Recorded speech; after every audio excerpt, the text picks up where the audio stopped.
Hello everyone. हमने जो unit second start किया था सेकंड सेमेस्टर का, तो उसमें मैंने आपको करवा दिया था माइटोकॉन्ड्रिया। तो अब आगे हम जो करेंगे वो हमारी ऑर्गेनली रहेगी एंडोप्लाज्मिक रेटिक्यूलम। ठीक है बच्चे, लेकिन एंडोप्लाज्मिक रेटिक्यूलम से पहले आपको ये पता होना चाहिए एंडोमेम्ब्रेन सिस्टम क्या है, क्योंकि कभी कभार क्या होता है कि वो पूछ लेते हैं व्हाट इज़ एंडोमेम्ब्रेन सिस्टम। ठीक है, देखो एंडोमेम्ब्रेन सिस्टम, इसमें कुछ एक ऑर्गेनलीज आती हैं जो मिलजुल के काम करती हैं, कोऑर्डिनेशन वे में काम करती हैं। ठीक है, अब वो ऑर्गेनलीज कौन कौन सी हैं? एंडोप्लाज्मिक रेटिक्यूलम है, गोल्गी बॉडीज़ है, लाइजोसोम्स है और वैक्यूल्स हैं।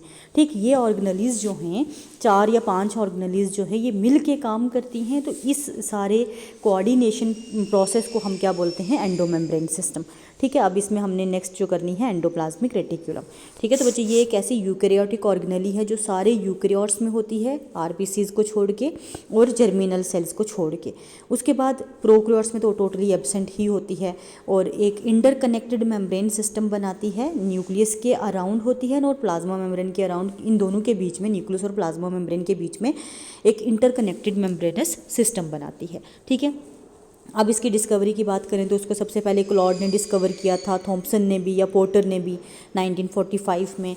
ठीक है, लेकिन जो टर्म है वो पोर्टर ने काइन की हुई है 1953 में। ठीक है, देन उसके बाद हमारे पास आ जाती हैं इसकी टाइप्स जो हैं 2 तरह की होती हैं, एक को हम स्मूथ बोलते हैं, एक को हम रफ एंडोप्लाज्मिक रेटिक्यूलम बोलते हैं। जो स्मूथ होती है वो प्लाज्मा मेम्ब्रेन के, देखो जैसे ये न्यूक्लियस है, ठीक है, और ये पूरा मान लो सेल है। तो जो स्मूथ एंडोप्लाज्मिक रेटिक्यूलम है वो ये प्लाज्मा मेम्ब्रेन के पास होती है। ठीक है, प्लाज्मा मेम्ब्रेन के पास होती है। इनकी सरफेस पे कोई राइबोसोम्स नहीं होते, तो लिखा है डिवॉइड। डिवॉइड का मतलब होता है एब्सेंस। इनकी सरफेस पे राइबोसोम्स नहीं होते, जिसकी वजह से ये स्मूथ अपीयर होते हैं। ठीक है, और इनको ए ग्रैन्युलर बी बोला जाता है। इसमें आते क्या क्या है? हमारे पास वेजिकल्स होते हैं हमारे पास, और हमारे पास ट्यूब्यूल्स होते हैं, वेजिकल्स और ट्यूब्यूल्स। और ये मिल के बहुत ही इंपॉर्टेंट रोल प्ले करते हैं किसमें? फैट सिंथेसिस में। और अगर हम अपनी बॉडी की बात करें तो हमारी बॉडी में लीवर सेल्स में ज़्यादा होते हैं, एडिपोज टिश्यू में ज़्यादा होते हैं, मसल सेल्स में ये ज़्यादा देखने को मिलते हैं। ठीक है, देन उसके बाद हमारे पास आ जाएगा रफ एंडोप्लाज्मिक रेटिक्यूलम, जिसको हम RER भी लिखते हैं। जो रफ एंडोप्लाज्मिक रेटिक्यूलम होते हैं, मैं थोड़ा कलर चेंज कर देती हूँ। हाँ, जो रफ एंडोप्लाज्मिक रेटिक्यूलम है ये न्यूक्लियस के अराउंड होते हैं। ये न्यूक्लियस है ना, तो इसके अराउंड में होंगे और इनकी सरफेस पे हमेशा राइबोसोम्स अटैच रहते हैं, जिसकी वजह से इनकी अपीयरेंस रफ होती है। इनको हम रफ एंडोप्लाज्मिक रेटिक्यूलम बोलते हैं। ठीक है, अब इसमें क्या क्या आता है? इसमें सिस्टर्ने आते हैं, इसमें वेजिकल्स भी आते हैं, इसमें ट्यूब्यूल्स भी आते हैं। अब जैसे कि इनके सरफेस पे राइबोसोम्स जुड़े हुए हैं, तो राइबोसोम्स की वजह से ये प्रोटीन सिंथेसिस में ज़्यादा रोल प्ले करते हैं। अच्छा, एक चीज़ जो है वो यहाँ लिखी नहीं हुई कि ऐसी क्या चीज़ है कि जो राइबोफोरिन के साथ, राइबोफोरिन नहीं, ऐसी क्या चीज़ है कि राइबोसोम्स इनके साथ अटैच रहते हैं। तो वो हमारे पास एक राइबोफोरिन प्रोटीन आ जाती है, राइबो PHORIN।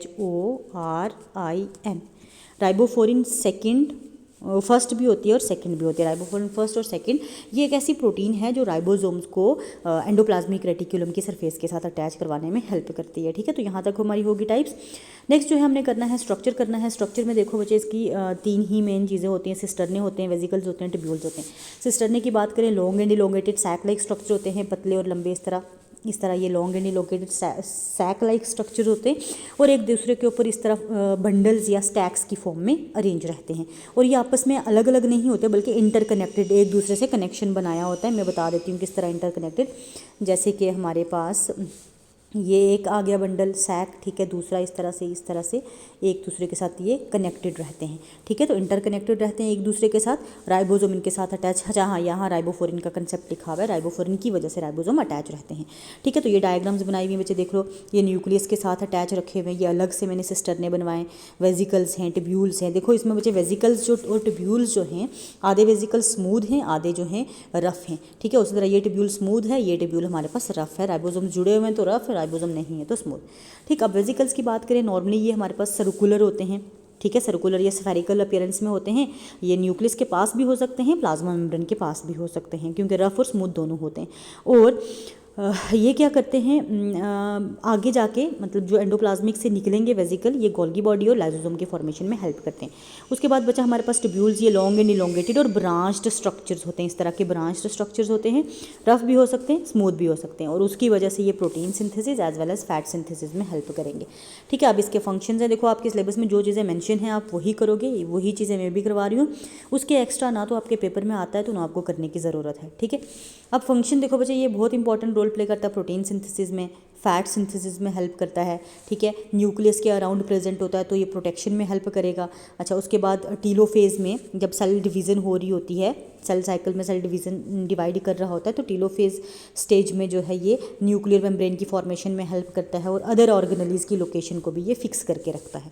ठीक है, तो यहाँ तक है हमारा एंडोप्लाज्मिक रेटिक्यूलम। आपको लॉन्ग में आया तो आपने ये सारी डायग्राम्स बनानी है, शॉर्ट में आया तो आप ये वाली नीचे वाली जो है बना सकते हो, ये वाली डायग्राम्स बना सकते हो, सारी बनाने की ज़रूरत नहीं है, ये वाली बना सकते हो। ठीक है, तो आज हम यहीं तक रखते हैं, कल हम नेक्स्ट करेंगे। Thank you so much.